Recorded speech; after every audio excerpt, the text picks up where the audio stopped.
Hello and welcome back to my channel. I'm Shayna Cersei. I'm so excited to paint with you today. And we are going to be continuing on with our Back to Basics series. If you're enjoying this Back to Basics series, please go ahead and like and subscribe to this channel. Leave a comment. Let me know what you would like to see more of.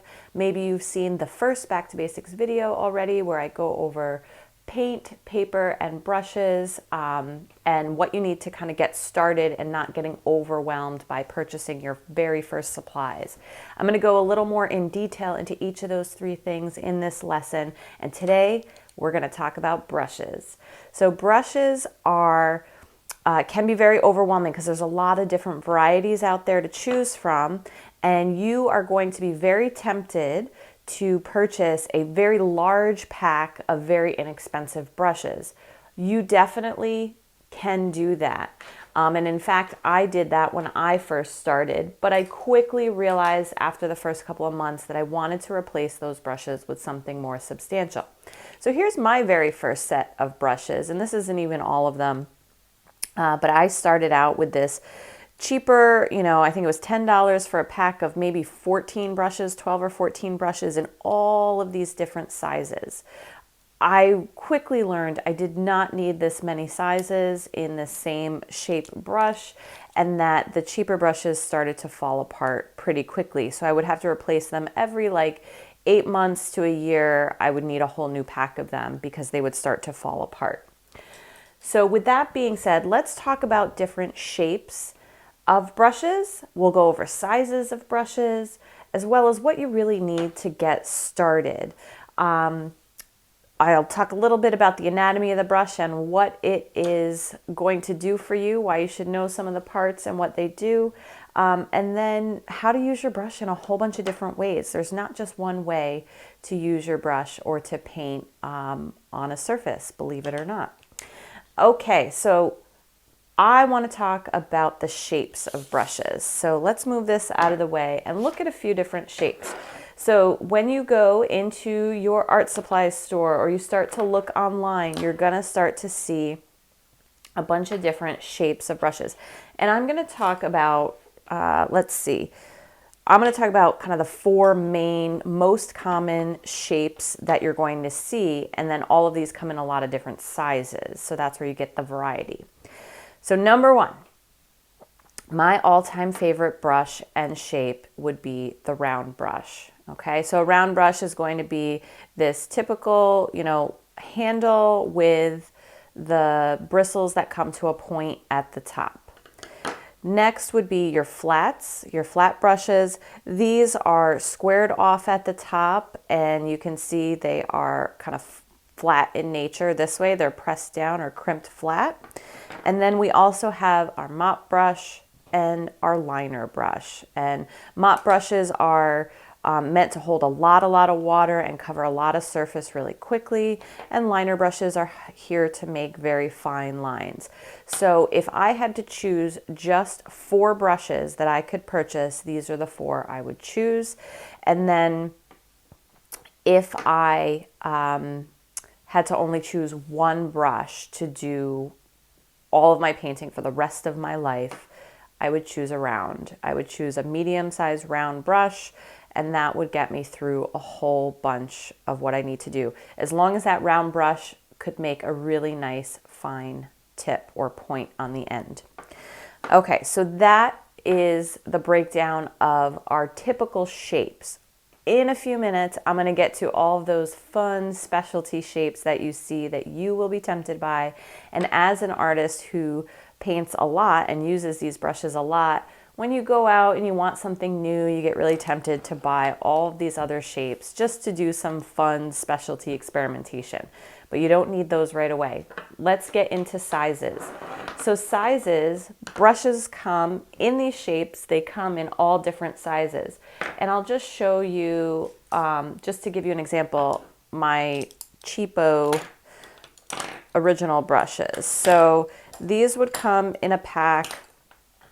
And right here I have a size 10, 8, 7, 5, 3, and they would have all the sizes in between. And you think, oh, I need all of these sizes. You really don't need both a 10 and a 9 and an 8. You know, a 10 can do the same thing, a 9 and an 8 can do.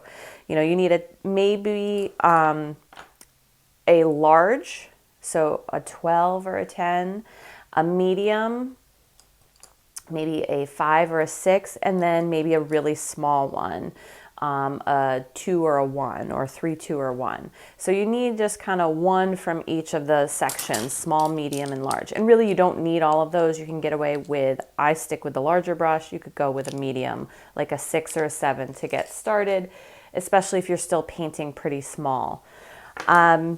So you can find them in all variety of sizes, and you will be tempted to buy those big packs. You don't need all those sizes. You'll find that you keep picking up the same brush and you will have a favorite size. Now, if you want to try out a bunch of different sizes, go for it and buy that big pack and try out the bunch of different sizes.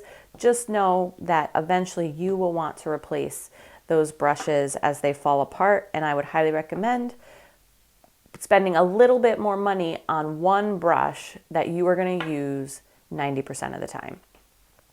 So this is the same for both our round brushes and our square brushes. They come in a variety of sizes as well.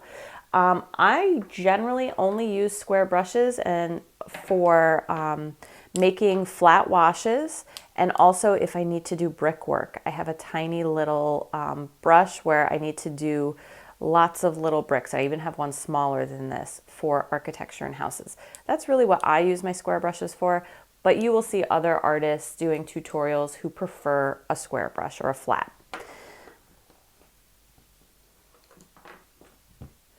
All right, so those are our sizes. Let's get into what you really need, which I already talked about.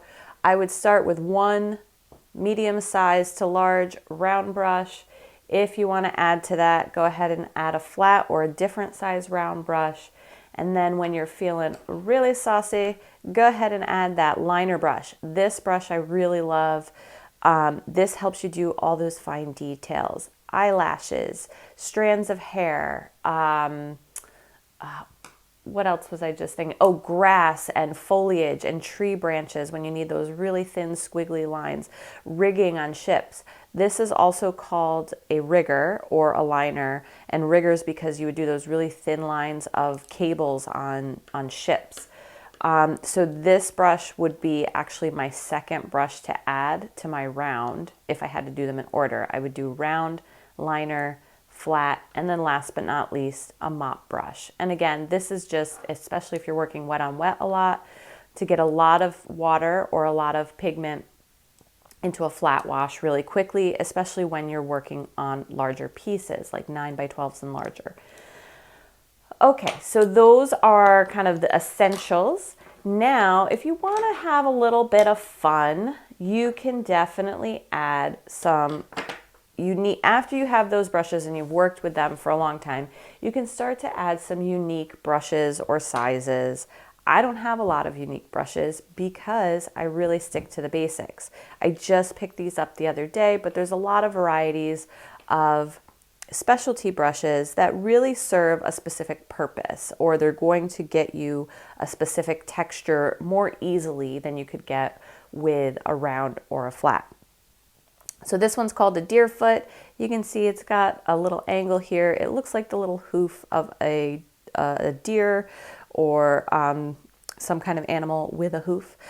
So this is a very bristly brush. You can use it to pounce and make texture and shape.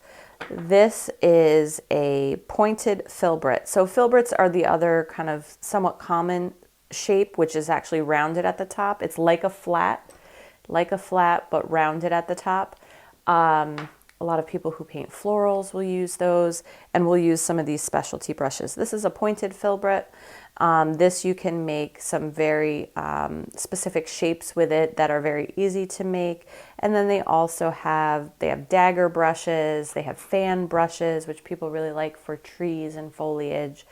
And some textures. And then again, like I said, I get different sizes. Like I have this tiny flat, and actually even a tinier one, I won't find it right now, to make brickwork. So I have a very specific need for that.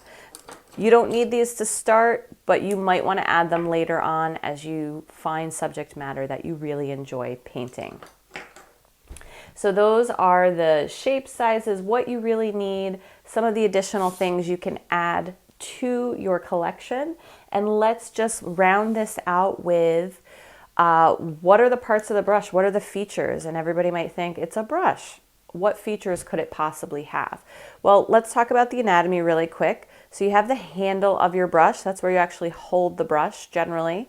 You have the ferrule and the crimp. So that is the section, let me use one of these where you can see it a little better.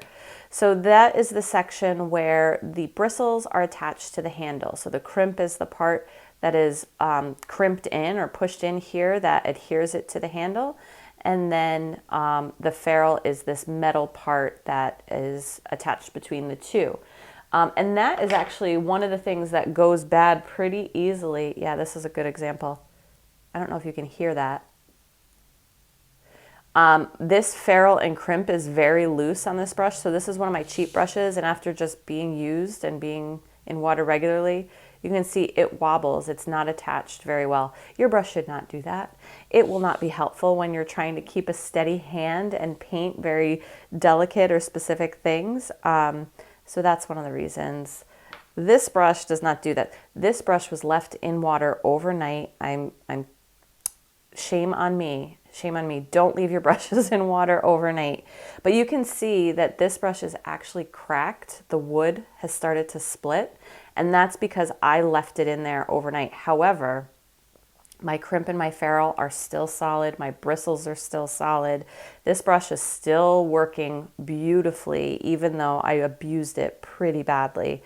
A cheap brush would not hold up to that mistake. It absolutely would not. It would fall apart on you and start to kind of break apart. The bristles would start to fall out. The ferrule would start to be really loose. So you don't want to treat your more expensive brushes that way for sure, but they will hold up to an accident or mistake like that better than a cheap brush. Okay, so handle, crimp, ferrule. Now let's talk about the head of the brush. This is the head of the brush where the bristles are. The head has a belly and a tip, or the point of a brush. The belly of the brush is the largest kind of part where all the bristles gather together. And what happens in the belly of the brush is when you pick up water and pigment, that is where it lives. It gets all absorbed into the belly and is held in there, waiting to be released by the point or the tip of the brush. And let's show you just a few different ways that that happens.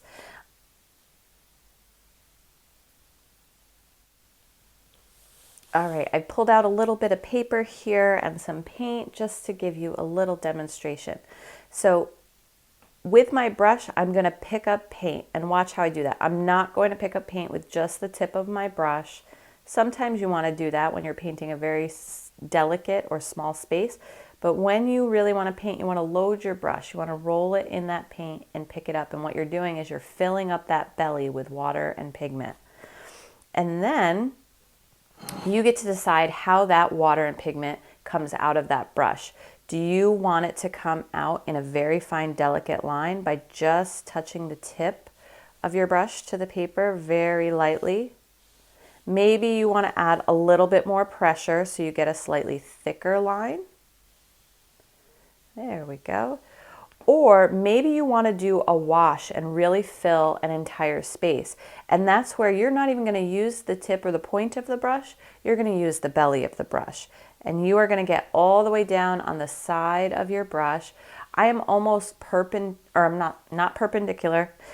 Come on, Shayna, get it together with your geometry. I am parallel, almost parallel to the page. I'm at a 45-degree angle here to the page, and I'm really all the way on the side of my brush to make that big wash.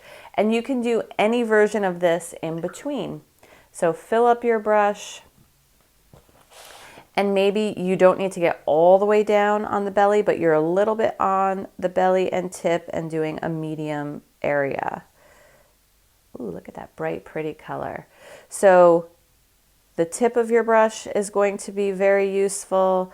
A partial tip and belly and also all the way down on that belly to make those big, beautiful, thick strokes. So that's really important. Some people, when they first start, they feel like they can only use the top or tip of their brush. You definitely want to be able to use that whole head of the brush from the point all the way down through the belly. All right, and I also want to just walk through the different common shapes and what those marks look like coming off those brushes.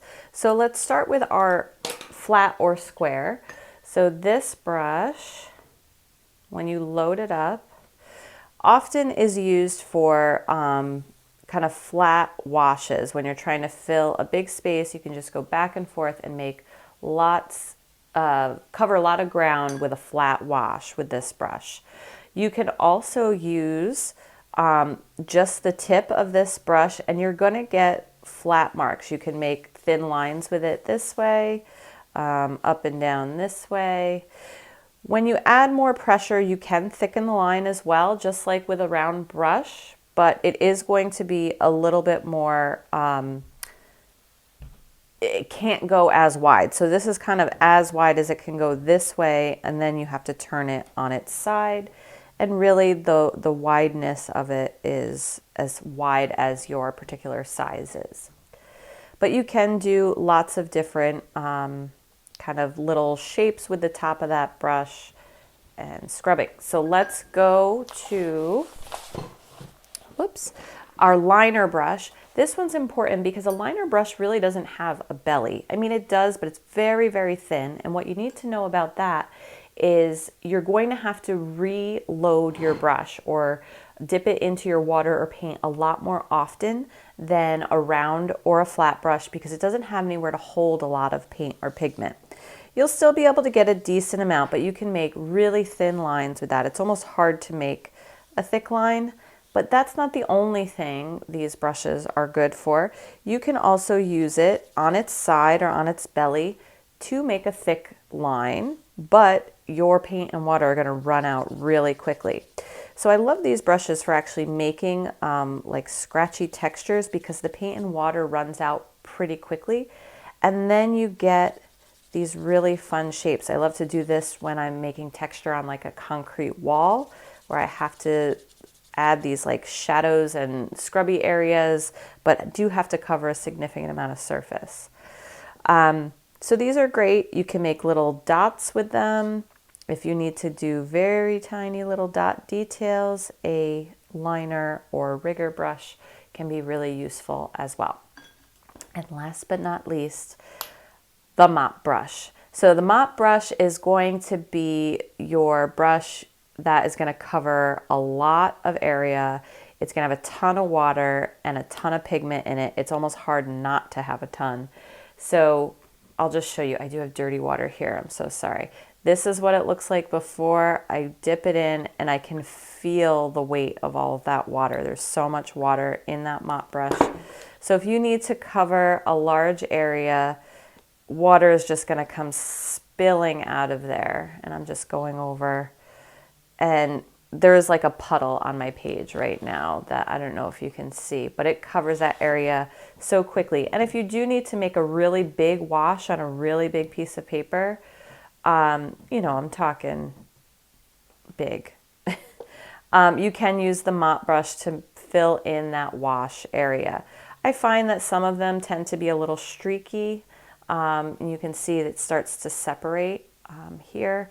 But you definitely can use this when using wet on wet technique, and you need to have a very even surface of water really quickly, so that way you're not still trying to wet one section while the other section is already drying. This will allow you to do that. So for wet on wet technique, mop brushes are great for getting you started. They take forever to dry though. Just keep that in mind. It's going to sit over here. I'm going to squeeze as much water out of it as possible, but it's going to take forever to dry. So those are our most common brushes and the ways to use them and the different types of marks that they make. And the last thing I'm going to leave you with is to remember that this is supposed to be fun, and when you're learning, experimental. There are a lot of things you just don't know yet, or your muscles or your hands don't know yet about painting and your brush. So when you are starting, it's important to start practicing with mark making. And like I just showed you, you can use the tip of the brush, a little combination with the belly or all of the belly to make lots of different shapes and size marks. But also remember, you don't have to hold the brush the exact same way. So here I'm holding it the exact same way, just adding different pressure. You can hold your brush up and down. You can pounce your brush. Okay. You can let the water run out and do almost dry scrubbing of your brush to make different textures. You can use your brush up and down in this direction. You can flick your brush and that will change the shape. Let me fill this back up again. That will change the shape and the texture of the mark that you're leaving. So I think it's really important for new artists to have play time, experimentation time, where you're not trying to make anything specific. You are just trying to fill a page with a whole bunch of different marks. And when we get into talking about paint and water control, I'll talk a little bit more about other techniques that can make different textures. But the first thing is learning that your brush is not meant for just one type of movement. There's a lot of variety in the way you use the brush and your brush technique. So play and experiment, have fun, and enjoy yourself when you are first starting to learn, because your brush can do a lot more than you think it can when you first pick it up. All right, so that concludes our kind of overview of brushes, what you really need. I hope this was helpful for you, especially if you are a beginner and you have a better idea of what to go out and purchase before you get started, or maybe what to purchase next if you are already started.